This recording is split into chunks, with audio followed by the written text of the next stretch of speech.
Good day, fellow adventurer, and welcome. My name is CO Matt, and today I will be doing my first ever Pathfinder 2nd Edition class overview. I'm going to start with my favorite class, the Rogue. First, a quick history lesson. In Pathfinder 1st Edition, the Rogue struggled to find an identity for itself. It had middling class features that were quickly overshadowed by other classes. Despite the fact that it had 8+ intelligence modifier skills per level, it always seemed to want more. With 3/4 BAB, only one good saving throw, reflex, and a D8 hit die, Rogue struggled heavily to have meaningful contributions to the party. The Unchained Rogue attempted to solve the class's biggest problem, a lack of consistent and reliable damage, with Weapon Finesse as a free bonus feat and Dexterity to damage rolls as soon as 3rd level. However, the Rogue was still deemed as a lackluster class that struggled to find its way into a 4-character party. With the advent of Pathfinder 2nd Edition, many changes were given to the original classes due to the new system of character creation and advancement. At the forefront of this was the schism between class feats and skill feats. Going back to 1st Edition, many characters would opt to take combat feats over general feats, as the bonuses they provided were too situational or lackluster to justify using a precious feat on. In 2nd Edition, this problem no longer manifested itself. Characters now earn class feats, oftentimes to bolster their combat efficacy, as well as skill feats at every even level, indicating that players no longer have to forfeit one for the other. Rogues now gain an additional benefit on top of that, which I will go into detail later on in the overview. So what is a rogue, and how does one fit one into a party of adventurers? Rogues are often seen as bandits, criminals, fugitives, and similar lawless figures, scheming for their next hit. However, there is sometimes honor among thieves, and as such, rogues are not restricted by alignment. From a role-playing perspective, rogues can certainly act as diplomats, spies, or envoys, using a quick wit and a silver tongue to procure what they desire. Of course, they might also fall into one of the stereotypical archetypes that I had first mentioned. In any case, rogues are often subtle adventurers, which is certainly reflected in their class features and feats. To begin, I will start by going over the rogue's initial proficiencies. Their key ability score is Dexterity, though depending on the racket they select, that is subject to change. At each level, they gain 8 hit points plus their Constitution modifier. This is the lowest out of all the non-caster classes, and I will be mentioning this many times throughout the analysis of this class. There are 5 core classes that begin play with expert proficiency in Perception, and it is certainly a nice sight to see that the Rogue is one of them. Additionally, they also start with expert proficiency with both reflex and will saving throws, indicating their swiftness of both mind and body. Perhaps for the first time, the Rogue can actually claim to be the king of skills, as they start with a minimum of 8 skills trained. Their attacks and defenses are similar to what one might have seen in Pathfinder 1st Edition, proficiency with all simple weapons and a smattering of martial weapons that can be used in a dexterous or sneaky manner, and training with light armor, so their mobility is not hindered. A quick glance at the Rogue's initial proficiencies and class features, which I will go into very shortly, lend me to believe that there are 4 primary roles that a Rogue can fill in a given party. Due to their Perception modifier and class feats to augment their skills, rogues make strong scouts. With a high enough initiative modifier coming from either stealth or deception, rogues also make fantastic strikers thanks to their signature ability, Sneak Attack. Their long list of skills indicate that they will have plenty of out-of-combat utility, whether it be repairing the team's items, providing first aid care, or even recanting the abilities of what monsters they may encounter or what customs are present in a local settlement. Finally, they can also be the face of the party, the ones that do all the negotiating and sweet-talking, such that they can acquire whatever information or items they may need. The most interesting class feature, at least in my opinion, that the Rogue receives is their Racket, their own personal style on how they approach adventuring. Currently, this manifests itself in one of 3 archetypes: the Ruffian, a thug who enjoys getting up close and personal with their methods; the Scoundrel, a fast talker who uses conniving tactics to lure enemies off guard both in and out of combat; and the Thief, a mischievous miscreant who uses sabotage and knows how to best exploit an enemy's weak points. These rackets will be given a more in-depth look after I finish going over the Rogue's class features. Returning to the Rogue is their signature ability, Sneak Attack. Whenever the Rogue can catch an enemy flat-footed, they gain bonus damage, an extra 1d6 points of precision damage, increasing by an additional d6 die at 5th level and every 6 levels thereafter. Catching as many enemies flat-footed as one can will be optimal for the Rogue, and this is augmented by their next ability, Surprise Attack. If a Rogue rolls either Stealth or Deception for their initiative roll, all enemies are flat-footed to them until they have acted. This is a significant boon to the Rogue, and as such, one should certainly spend skill increases to improve one or both of these skills. Rogues also have the added benefit of receiving more skill feats than other classes do. Most classes only receive skill feats at even levels, while rogues gain an additional skill feat at every odd level. As such, rogues will easily have over 20 skill feats throughout the course of their adventuring career, and will handily sport 10 more than other classes will. To further reinforce the idea that the rogue is the gold standard of the skill monkey archetype, rogues also receive more skill increases than other classes do. Normally, skill increases are only obtainable at odd levels, excluding first, but the rogue has the added benefit of increasing skills at every even level as well. As such, they will once again have an additional 10 skill increases over other classes. These two features are the prime selling points of the rogue, in my opinion, and having such a wide breadth and depth of skill training and expertise could certainly make you a point of envy among the party. There are certainly way too many skill feats to cover in a class overview, but one should be vigilant and select the ones that they would think would benefit themselves as well as the party most.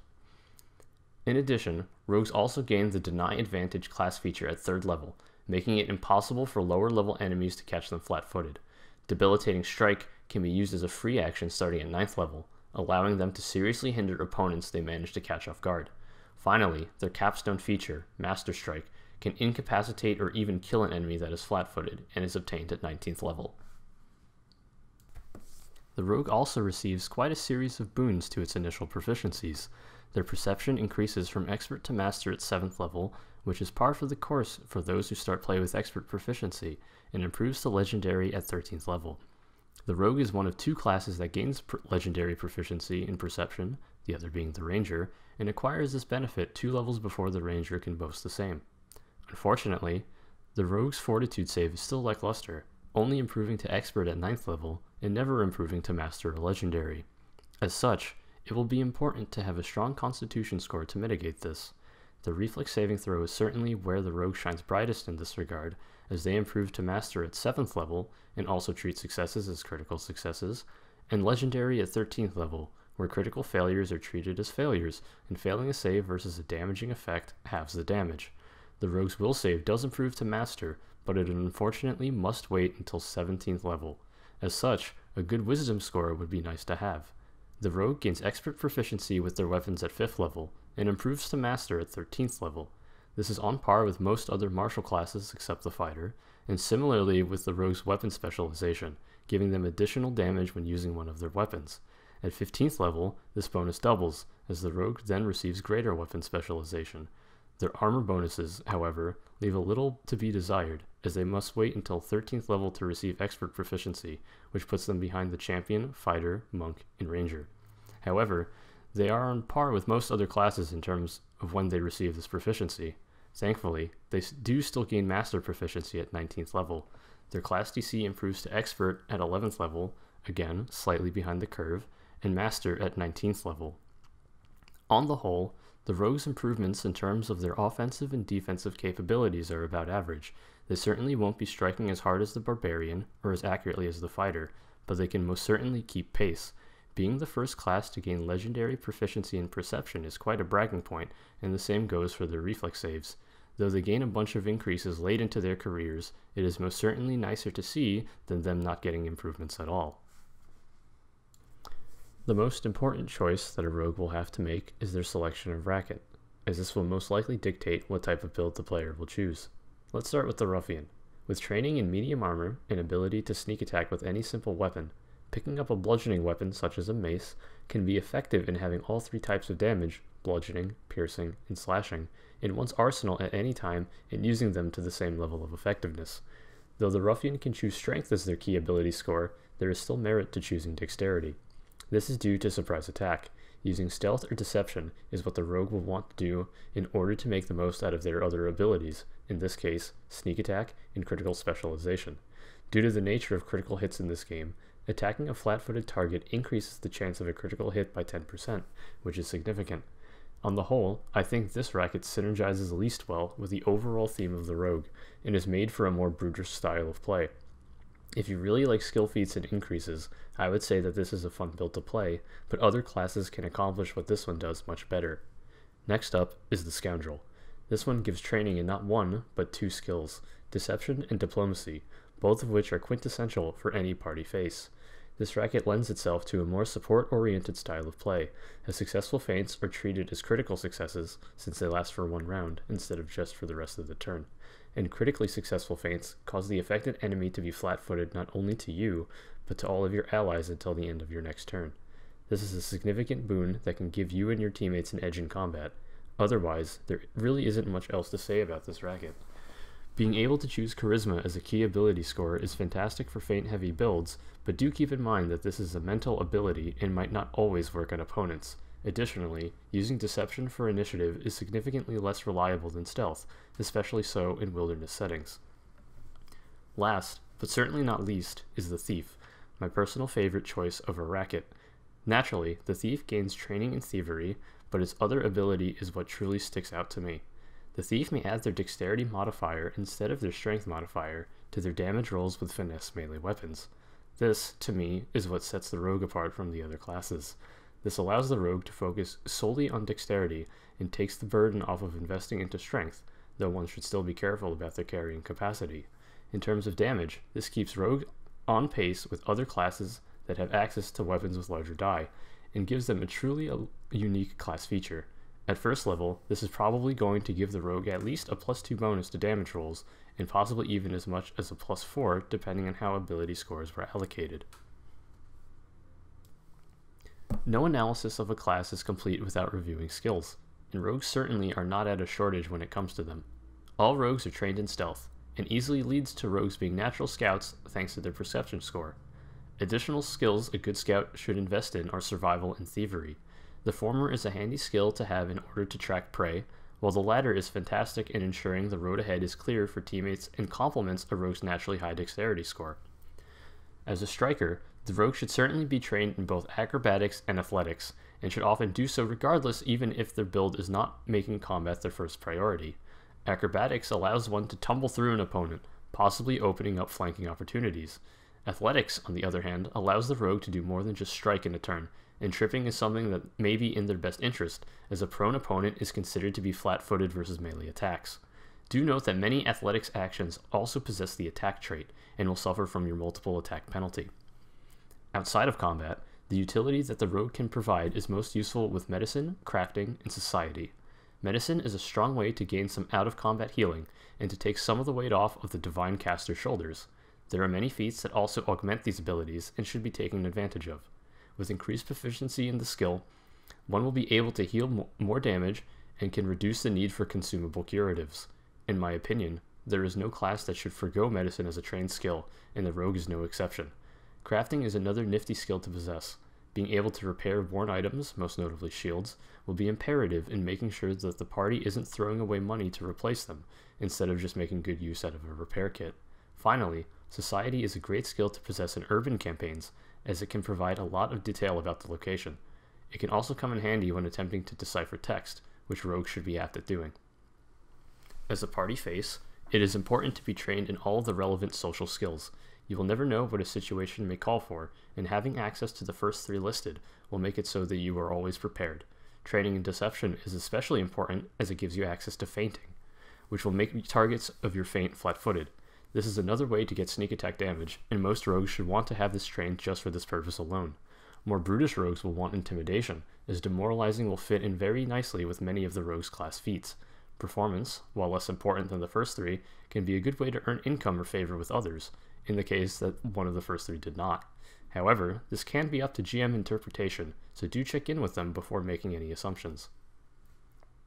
What Pathfinder has always done well was give adventurers options. Of course, there is no lack of class feats that rogues can select from, as they receive a class feat at every even level, plus an additional one at first level. This is standard for non-spellcaster classes, and the rogue nicely falls in line here. The rogue has 4 options of class feats at first level, each of which more or less confer with the playstyle that rogues might undertake. Let's start with Nimble Dodge. It is a very handy reaction that is available for all rogues to take. When an enemy makes an attack at you, you may use this reaction to gain a +2 circumstance bonus to your armor class, allowing you to potentially make the attack miss. Additionally, because of how critical attacks work in the system, beating one's AC by 10 or more, it is possible that the use of Nimble Dodge can make a critical attack a normal one. However, this will not have any effect on a natural 20, unless the attack would go from a success to a failure. Next, Trap Finder gives you the ability to find traps even when you aren't searching. It also gives you a +1 bonus to finding these traps and reacting to them, in the form of bonuses to AC and saving throws. Additionally, this feat allows you to disable traps that require a proficiency rank of Master, and if you have Master proficiency in Thievery, you may disable traps that require Legendary proficiency, as well as increasing your Circumstance bonus from +1 to +2. Twin Feint is a godsend for dual wielders who want to proc sneak attacks often, as your enemy will be flat-footed versus your second attack. However, your multiple attack penalty will apply to this roll, so it may behoove you to use an agile weapon for this purpose. Short swords and daggers work here nicely. Finally, your next is a great debuffing ability that the rogue gains access to provided they are trained in Intimidation, as they receive a bonus to demoralize a target and can do so as a reaction. Once they gain legendary proficiency in Intimidation, this then becomes a free action. As a rogue progresses, they will certainly want to take on more feats that can complement or enhance their abilities.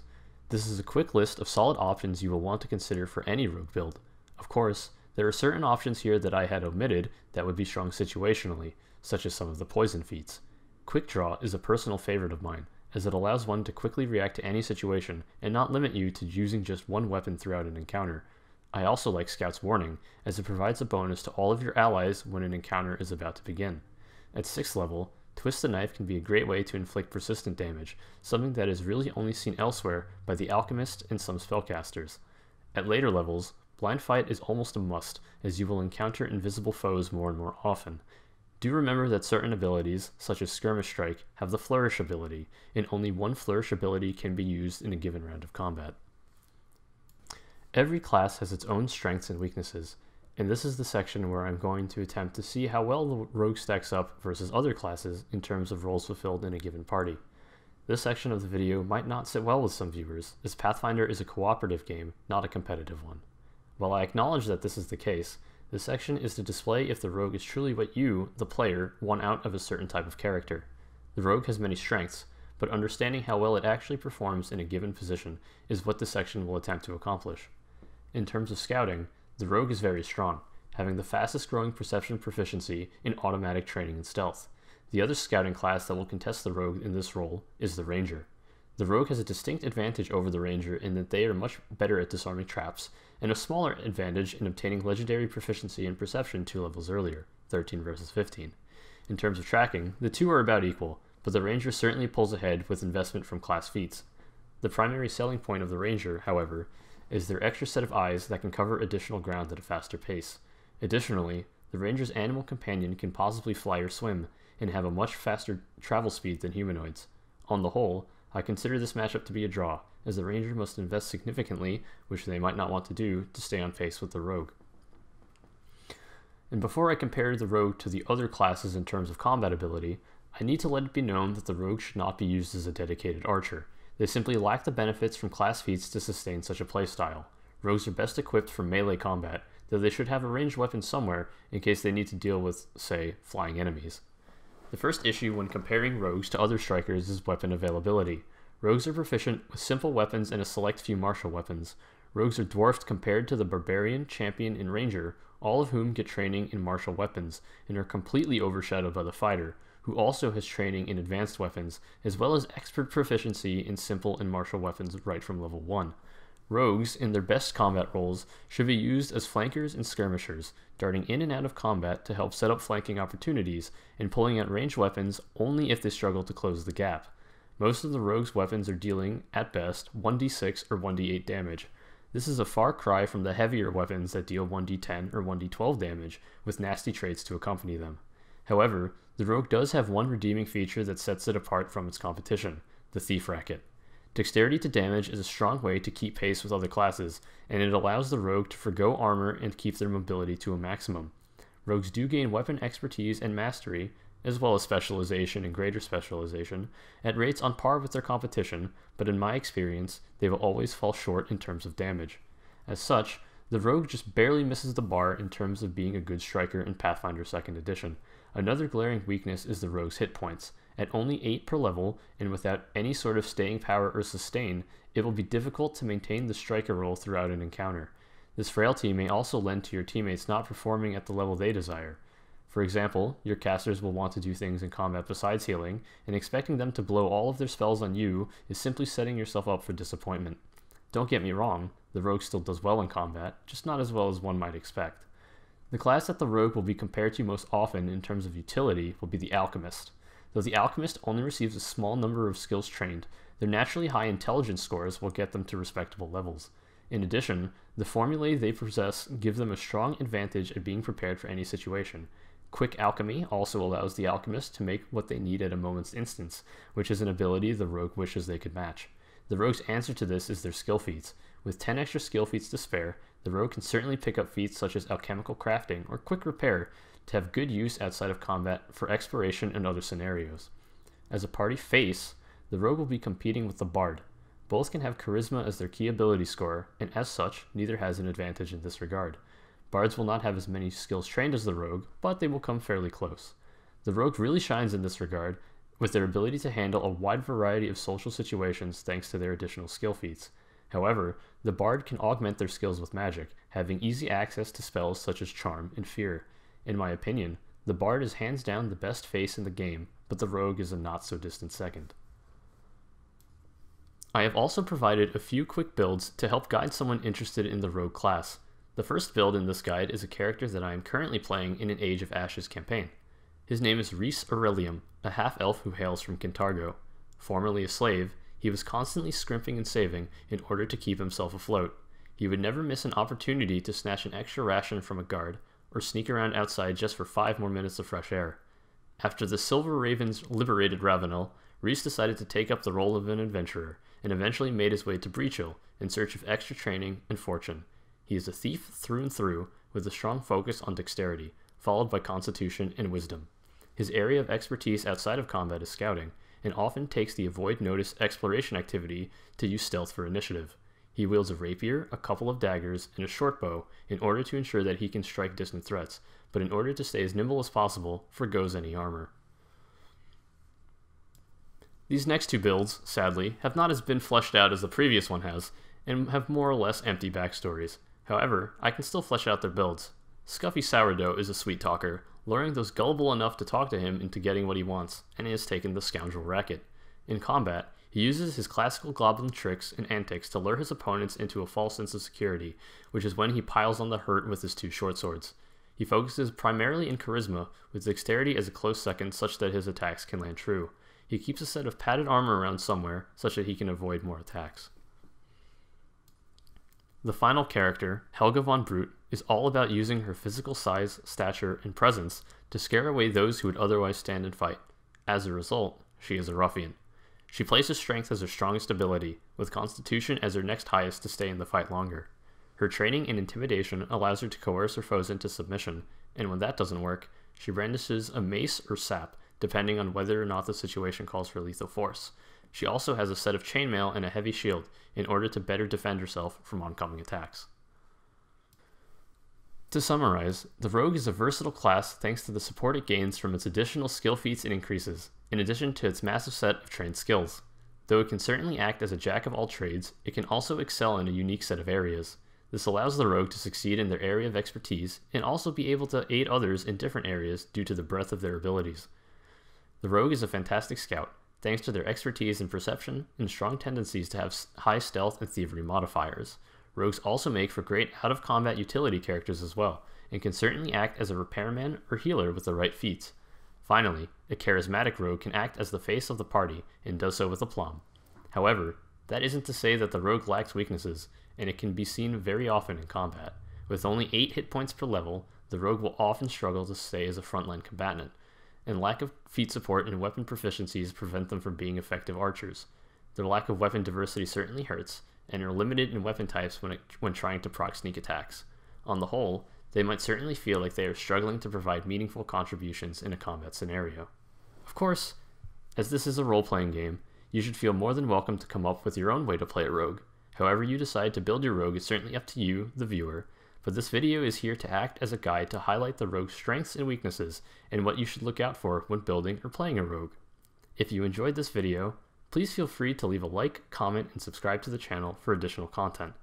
I plan on releasing one video of this type every week until I have covered every class, so do stay tuned. I currently do not have plans on doing these videos in any sort of order, but I will probably have polls given on my Discord channel and on Twitter. And of course, have a great day.